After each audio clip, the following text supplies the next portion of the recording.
And here are some details under the panel. So as you can see, from very plastic tubes that you normally making for house buildings, I build a airbox.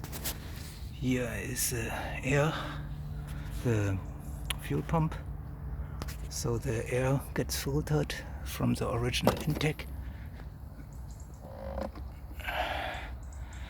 and get then separated to both carburetors.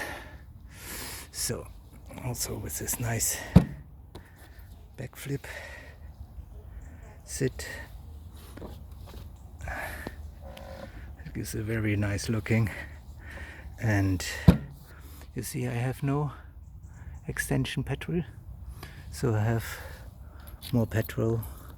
I decided to have this kind of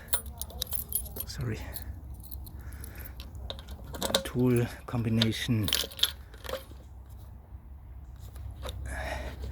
from a SX toolbox. So with this I have two advantages.